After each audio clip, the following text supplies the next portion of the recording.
આજે આપણે 11મી મેથડ તરફ જઈશું.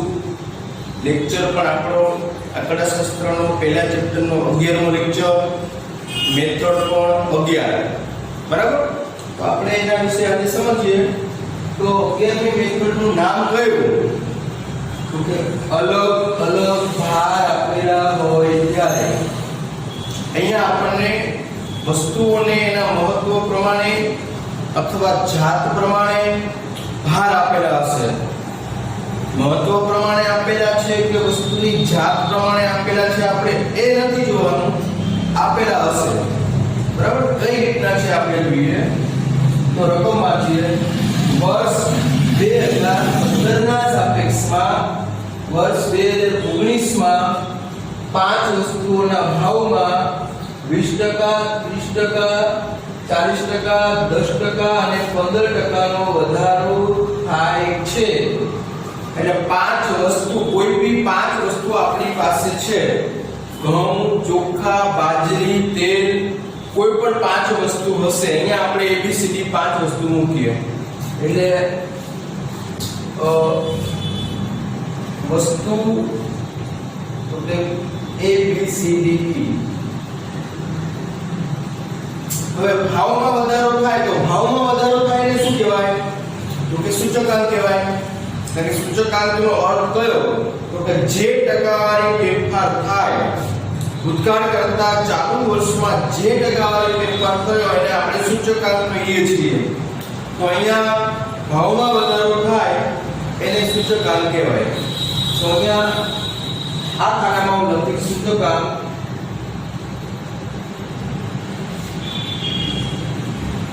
હવે વસ્તુ એમાં તો કે 20% નો વધારો થયો. વધારો હોય તો પ્લસ કરવાના, એટલે સૂચકાંક 120. 30% નો વધારો થયો અને 100 + 30 130. એવી જ રીતના 140. 10% વધે મતલબ 110. 15% વધે મતલબ 115. ચલો, એટલે સૂચકાંક થયો. પછી આપણે આગળ વાંચીએ આ પાંચેય વસ્તુઓનું મહત્વ. તો મહત્વ મતલબ ભાર, ભાર મતલબ W, સૂચકાંક મતલબ I. બરાબર? તો અહીંયા આપણને મહત્વ આપેલું છે તો કે 10, 6, પછી 8, પછી 4 અને 5. હવે આપણે દાખલો કરવો હોય, આટલી રકમ આપણને આપેલી છે. તો હવે આપણે દાખલો કરવો હોય તો કે I અને W બે ખાના આપણી પાસે રેડી છે, આપેલા છે. તો ફક્ત આપણે એક જ ખાનું બનાવવાનું રહેશે, IW. બરાબર? હવે આપણે બંનેનો ગુણાકાર કરીએ તો 120 × 10 મતલબ 12000. એવી જ રીતના આપણે 130 × 6 એટલે 780. એવી જ રીતના આપણે ગુણાકાર કરીએ અને છેલ્લે આપણે સિગ્મા W અને સિગ્મા IW આપણે લાવીએ. તો સિગ્મા W કેટલા મળશે? તો કે 100, સોરી 10, 20 કેટલા મળશે સિગ્મા W? તો કે આપણને મળશે 33. IW તો કે 41, 15. હવે આપણે એ સૂત્રમાં મૂકી દઈએ. 41, 15 છેદમાં 33 મતલબ 124.70. આ આપણો જવાબ. આનું આપણે અર્થઘટન કરવું હોય તો કીધું નથી, પણ જો કહેલું હોય તો તો કે 24.70% ભાવમાં વધારો થાય છે. 100 ઉપર જેટલા હોય એટલા વધારો કહેવાય. 100 થી અંદર હોય ઓછા હોય તો એને ઘટાડો કહેવાય. મતલબ આપણને 80 મળેલા હોય તો 20% નો ઘટાડો કહેવાય. 90 મળેલા હોય તો 10% નો ઘટાડો કહેવાય. બરાબર? ચાલો આ દાખલો પૂરો. હવે આપણે આગળનો દાખલો જોઈએ. તો કે ત્રણ વસ્તુના ભાવમાં વર્ષ 2015 ના સાપેક્ષમાં 2018 માં અનુક્રમે 240%, 350% અને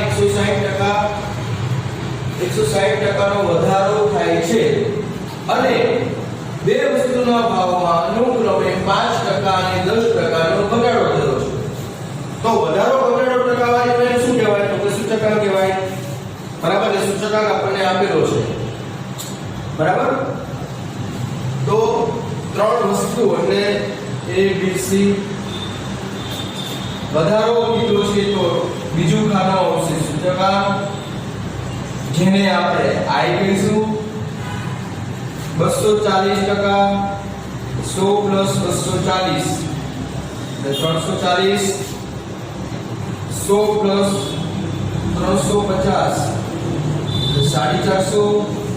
એવી જ રીતના 100 + 160 મતલબ 260. પછી એવી જ રીતના 5% અને 10% નો ઘટાડો થાય છે. તો ઘટાડો થાય મતલબ 5% ઘટે તો 95 કહેવાય. માઈનસ કરો 10% ઘટે તો કે 90 કહેવાય. બરાબર?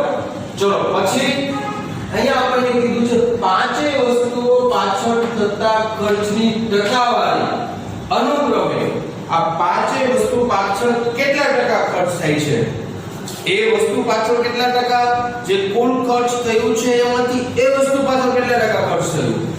તો અહીંયા આપણે ખર્ચની ટકાવારી એવું હેડિંગ આપીએ.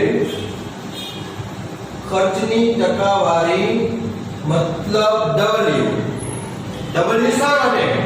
તો કે અહીંયા એ વસ્તુનું કુલ ખર્ચમાં કેટલા ટકા ખર્ચ થયું, મહત્વ કેટલું છે એ વસ્તુનું, એટલે આપણે એને મહત્વ તરીકે આપણે ઓળખીએ. મહત્વને આપણે W તરીકે ઓળખશું. ભાર આપેલો છે કે એ વસ્તુનું 12% મહત્વ છે, બી વસ્તુનું 16% મહત્વ છે, એવી જ રીતના 28%, 36% અને 8%. બરાબર? તો હવે આપણે દાખલો કરવા માટે કયું ખાનું જરૂરી? તો કે સિગ્મા IW. બરાબર? બંનેનો ગુણાકાર અને પછી ગુણાકાર કરીને સરવાળો જે આપણે અહીંયા કર્યું છે એવી જ રીતના સિગ્મા IW અને અહીંયા આવશે સિગ્મા W. સિગ્મા W આવશે 100. તો સિગ્મા IW કેટલા થશે? તો કે અહીંયા તમે કહી શકશો કે 22700 આવશે. હવે આપણો જવાબ કયો? તો કે 22700 છેદમાં 100 અને 227. 227 એટલે એનો મતલબ શું થયો? તો કે 127% ભાવ વધારો થાય છે. ટોટલ પાંચેય વસ્તુમાં એવરેજ 127% નો ભાવ વધારો થયો છે. આપણે અર્થઘટન કીધેલું નથી પણ આપણે કરીએ છીએ. બરાબર? ચાલો અહીંયા આમે તમે જોઈ શકો છો કે અહીંયા 240 200 ઉપર તો છે, 350 પણ અહીંયા ઘટાડો છે એટલે એવરેજ જોવા જાવ તો 127 ની થાય. 127% ભાવ વધારો થયો, વધારો પણ છે ઘટાડો પણ છે એટલે બધાની એવરેજ 127% થતી હોય. બરાબર? તો અહીંયા આપણે બે દાખલા. હવે આપણે આગળનો ત્રીજો દાખલો જોઈએ આ રીતમાં.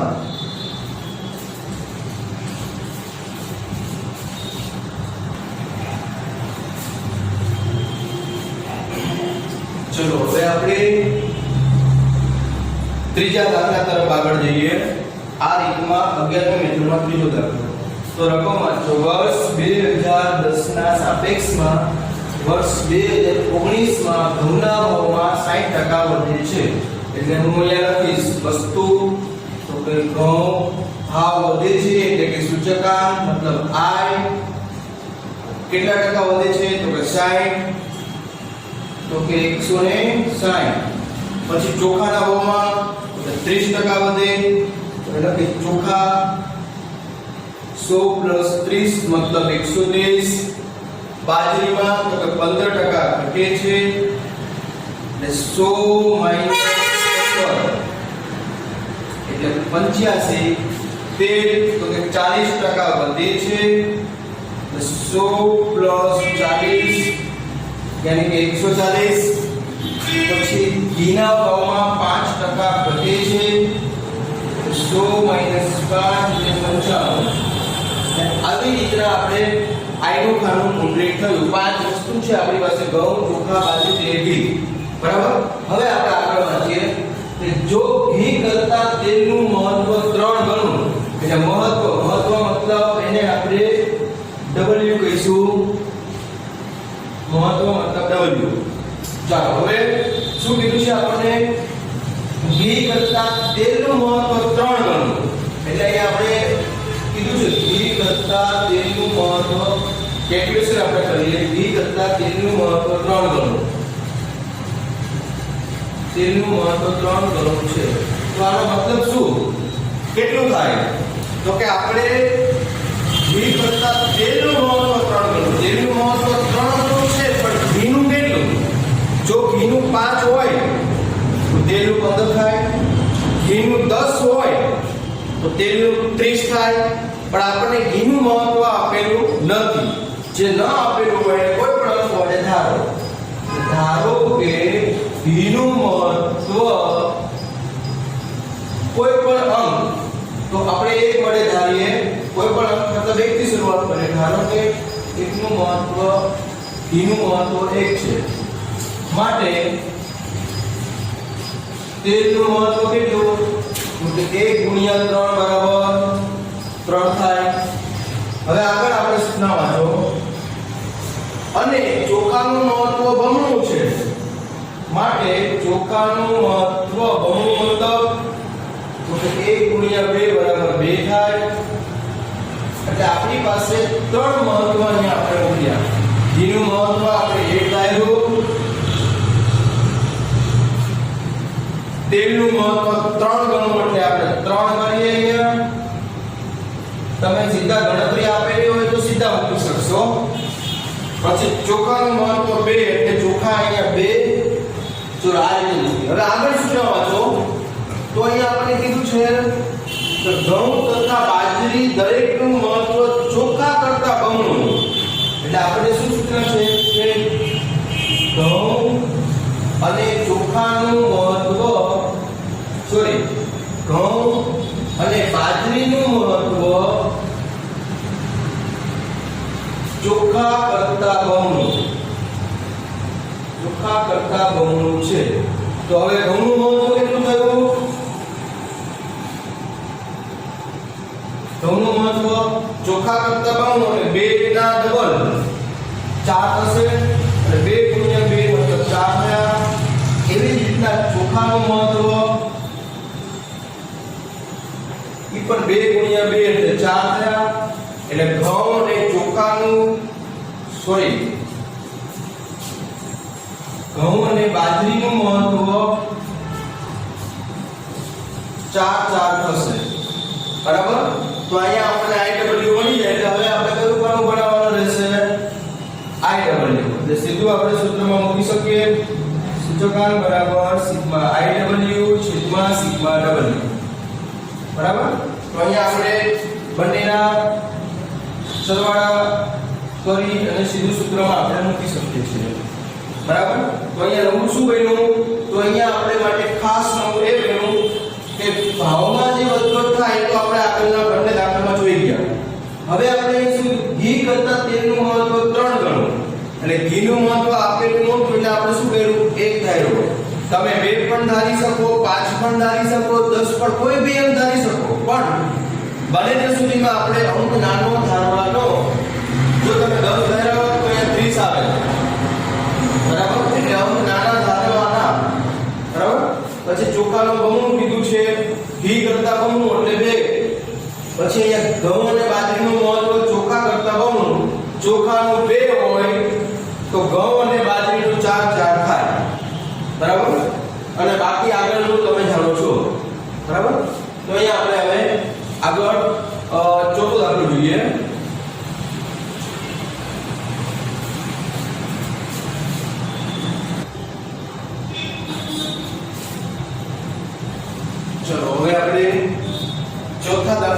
કરવું જોઈએ તો કીધું ચાર વસ્તુઓના ઉત્પાદનમાં વર્ષ 2012 ની સરખામણીએ વર્ષ 2016 માં અનુક્રમે 0.7 1.1/4 0.55 અને 1.1/2 ગણો થયો છે બરાબર તો હવે અહીંયા આપણને વધારો ઘટાડો કીધું નથી પણ ગણું કેવું છે એવું કીધું છે બરાબર તો આપણે ગણું કીધું હોય તો ગુણાકાર કરવાનો 100 જોડે વધારો થતું હતું તો આપણે શું કર્યું તો કે બધું જ આપણે 100 માં પ્લસ કર્યું ઘટાડો થતું હતું તો 100 માંથી માઈનસ કર્યું હવે અહીંયા ગણા થાય છે તો 100 જોડે ગુણાકાર કરો બરાબર તો અહીંયા આપણે વસ્તુ ચાર વસ્તુઓ એબીસીડી સૂચકાંક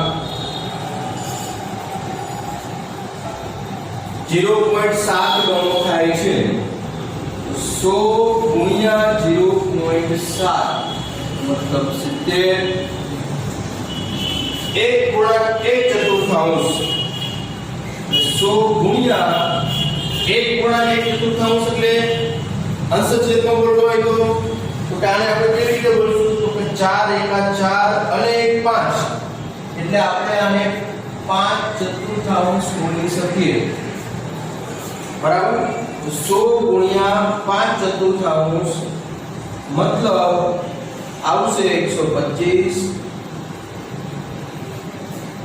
બરાબર પછી ત્રીજી વસ્તુ 0.95 એટલે 100 ગુણ્યા 0.95 મતલબ 95 થાય ચોથી વસ્તુ 1/1/2 તો એ 100 ગુણ્યા 1/1/2 એટલે હવે તમે વિચારો તો કેટલા થાય તો કે સાદા પૂર્ણાંકમાં ફેરવવા હોય તો 2 × 2 અને 3 3/2 ફરી વખત બોલું છું 2 × 2 એક ઉમેરો એટલે 3/2 તો કે આગળ પ્રાઇમરીમાં તમે જોઈ ગયા છો છતાં બોલું છું તો 100 ગુણ્યા 3/2 એટલે 150 બરાબર ચાર વસ્તુ કમ્પ્લીટ થઈ હવે આગળ વાંચો પાંચમી વસ્તુનું ઉત્પાદન 40 થી વધીને 48 થયું છે એટલે 40 માંથી વધીને 48 થયું તો હવે આપણે એનો સૂચકાંક મેળવવો હોય તો કઈ રીતે કરશું તો વિચારો તો કે આપણું સૂત્ર કયું ચાલુ છેદમાં ભૂતકાળ ગુણ્યા 100 એટલે અહીંયા આપણે ગણીશું વસ્તુ ઈ ચાલુ તો કે 48 ભૂતકાળ તો કે 40 ગુણ્યા 100 એટલે કેટલું થાય તો કે આનું કેલ્ક્યુલેશન તો કે 120 આવશે જો ગણતરી કર્યા વગર મેં કેમ મૂકી દીધું તો કે 40 માંથી વધીને કેટલું થયું 48 મતલબ 8 નો વધારો થયો તો 40 ના 10% એટલે 4 થાય 40 ના 20% એટલે 8 થાય એટલે મેં સીધું કહ્યું કે 20% નો વધારો થયો એટલે 120 મેં મૂકી દીધા બરાબર તો કે તમે જાણો છો પણ અમુક સમય આપણે રિપીટ કરતા રહીએ એટલે તમને ખ્યાલ આવે બરાબર ચાલો પછી આગળ છઠ્ઠી વસ્તુમાં શું કીધું છે છઠ્ઠી વસ્તુનો સૂચકાંક 160 તો હવે આપણને એનો સૂચકાંક રેડી આપેલો છે તો આપણે અહીંયા f વસ્તુ 160 એમાં આપણે કઈ વધઘટ કરી શકતા નથી કારણ કે આપણે સૂચકાંક જ આપેલો છે બરાબર ચાલો પછી આગળ વાંચો આ 6 વસ્તુઓનું ઉત્પાદન અનુક્રમે તો આવી રીતના આપણને 6 વસ્તુની ઉત્પાદનની ટકાવારી આપેલી છે એટલે હું અહીંયા લખીશ ટકાવારીને આપણે W તરીકે ઓળખીએ છીએ તો અહીંયા 10 15 20 15 30 10 સૂચકાંક એટલે I તો હવે તમે જાણો છો હવે આપણા માટે કામ સરળ થઈ ગયું કારણ કે આપણે ફક્ત હવે એક જ કામ બનાવવાનું રહ્યું કે સિગ્મા IW બનાવવાનું રહ્યું એટલે અહીંયા આપણે સિગ્મા IW અને સિગ્મા W અને પછી તરત જ આપણે સૂત્રની અંદર મૂકી દીધી આપણું સૂત્ર સિગ્મા IW છેદમાં સિગ્મા W અને સીધો આપણને જવાબ મળી શકે બરાબર ચાલો હવે આપણે અલગ અલગ ભાર આપેલા હોય તો એવા 4 દાખલા આપણે અહીંયા જોયા. બરાબર? લગભગ હવે તમને આમાંથી પ્રશ્ન ઊભો થશે નહીં. બરાબર? એટલે આપણે હવે 11મી મેથડ પૂરી કરીએ. હવે આપણે 12મી મેથડ તરફ જઈએ. બરાબર?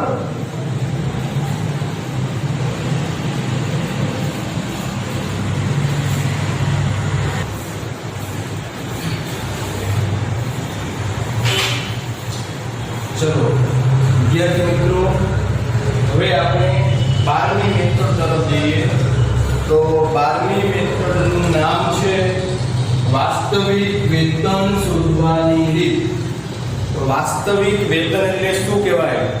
તો વાસ્તવિક રીતે ખર્ચના લેવલ પ્રમાણે આપણું પગાર અથવા વેતન યોગ્ય છે કે કેમ, કેટલું મળે છે વાસ્તવિક રીતે, ખર્ચના લેવલથી પગાર આપણને કેટલો મળે છે, બરાબર, એને આપણે વાસ્તવિક પગાર કહીએ છીએ. બરાબર? તો હવે અહીંયા આપણે સૌથી પહેલા વાસ્તવિક વેતનનું સૂત્ર, વેતન છેદમાં જીવન નિર્વાહ ખર્ચનો સૂચકાંક ગુણ્યા 100. આ આપણું બહુ સામાન્ય સૂત્ર છે, યાદ રહી જાય એવું છે. બરાબર? ખાલી માત્ર ને માત્ર આપણે સૂત્ર યાદ રાખવાનું થયું. બરાબર? હવે રકમ ખાલી 2 જ દાખલા જોવાના છે. એમાં પ્રથમ દાખલો, નીચેની માહિતી પરથી વાસ્તવિક વેતન શોધો. વર્ષ 2011 થી 16 સુધી વેતન આપેલું છે, એવી રીતે જીવન નિર્વાહ ખર્ચનો સૂચકાંક આપેલો છે. તો હવે આપણે વાસ્તવિક વેતન કઈ રીતે શોધી શકીએ? તો સૌથી પહેલા સૂત્ર મૂકો. આપણું સૂત્ર ઉપર લખેલું છે જ, પણ દાખલો ગણતી વખતે અહીંયા મૂકવું પડે. ને વાસ્તવિક વેતન બરાબર વેતન છેદમાં જીવન નિર્વાહ ખર્ચનો સૂચકાંક ગુણ્યા 100. બરાબર? તો હવે આપણે આગળ જઈએ કે જેમ રકમ આડી કોલમ છે એવી જ રીતના ઊભી કોલમમાં રકમ લખી નાખો. સેમ એવી જ રીતના. બરાબર? પણ જ્યારે તમે વર્ષ લખશો ત્યારે એક એક લીટી છોડવાની. કેમ? તો તમે બધા આન્સર કેવી રીતે આપશો? અંશ છેદમાં આપશો. તો જો તમે એક એક લીટી છોડેલી હશે તો વ્યવસ્થિત લાગશે. અને સૂત્ર જ્યારે અંશ છેદમાં હોય ત્યારે આપણે હંમેશા એક એક લીટી છોડવાનો આગ્રહ રાખવાનો. બરાબર? ચાલો હવે અહીંયા આપણે સૂત્ર પ્રમાણે મૂકતા જઈએ અને જેમ આડી કોલમ એ ઊભી કોલમમાં લખી. વાસ્તવિક વેતન આ આપણો જવાબ છે. અહીંયા તમે જે મેળવશો એ આપણો આન્સર હશે. એટલે અહીંયા આપણે વેતન 8000 છેદમાં 110 ગુણ્યા 100. આન્સર જે બી આપણને મળે. બરાબર? પોઈન્ટ પછી 2 આંકડામાં ચાલવાનું. બરાબર? 8200 છેદમાં 112 ગુણ્યા 100. આન્સર જે બી મળે. બરાબર? એટલે બહુ સરળ છે તમારા માટે. અને ખાલી માત્ર ને માત્ર તમારે સૂત્ર યાદ રાખવાનું થયું. બરાબર? એટલે તમે બધા જ આન્સર આપી શકો. તમારો જ્યારે પેપરની અંદર આન્સર ટીક થતો હોય તો આ બધા તમારા આન્સર છે. બરાબર? ચાલો હવે આપણે બીજો દાખલો જોઈએ. તો બીજા દાખલાની અંદર શું છે? નીચેની માહિતી પરથી જીવન નિર્વાહ ખર્ચનો સૂચકાંક શોધો. તો જીવન નિર્વાહ ખર્ચનો સૂચકાંક મતલબ શું થશે? તો આપણે સૂત્ર યાદ કરો. તો આપણું આ સૂત્ર મેઈન છે ને, વાસ્તવિક વેતન બરાબર વેતન છેદમાં જીવન નિર્વાહ ખર્ચનો સૂચકાંક ગુણ્યા 100. બરાબર? પણ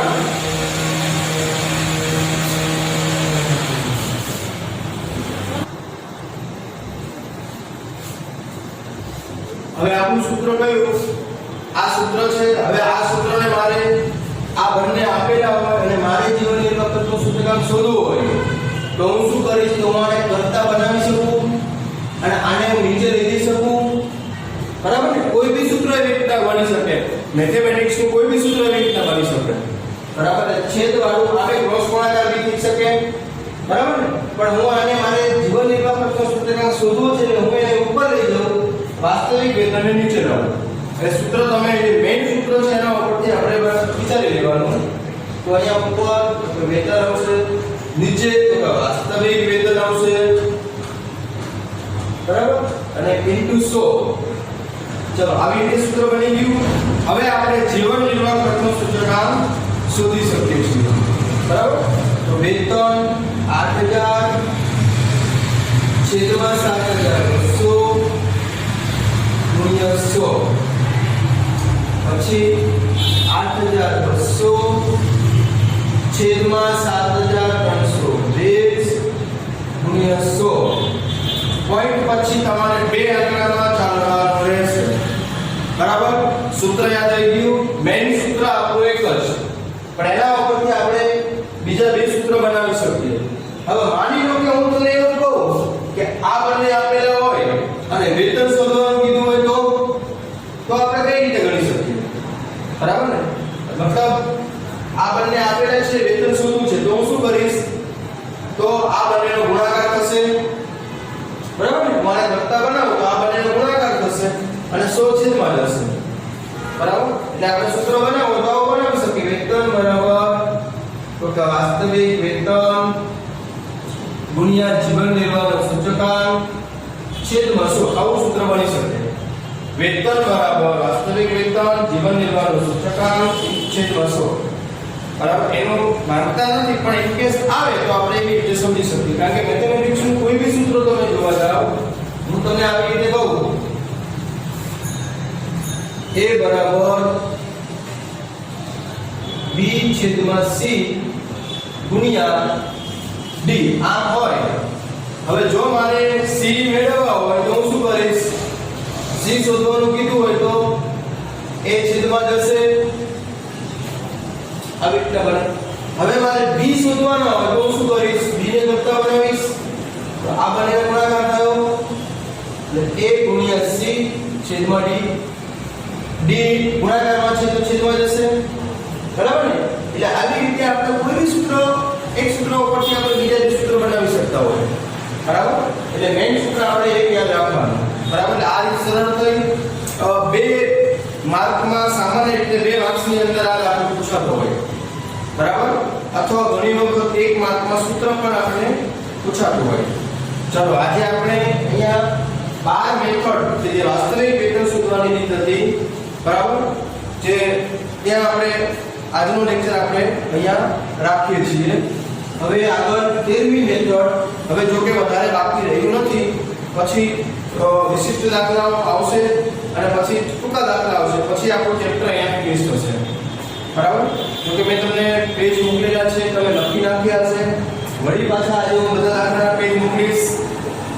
એ સિવાય ટેક્સ્ટ બુક અને પ્રેક્ટિસ બુકનો જે ચોપડો તમને અલગ બનાવવાનો કહેલો છે એ પણ તમે બનાવવાનું ચાલુ કર્યો હશે, બરાબર. પ્રશ્ન આવે તો એમાં પણ તમે મને પૂછી લેજો, બરાબર. ચલો આપણે આજનો લેક્ચર અહીંયા 11મો લેક્ચર આપણે અહીંયા રાખીએ છીએ. ચલો જય ગુરુદેવ.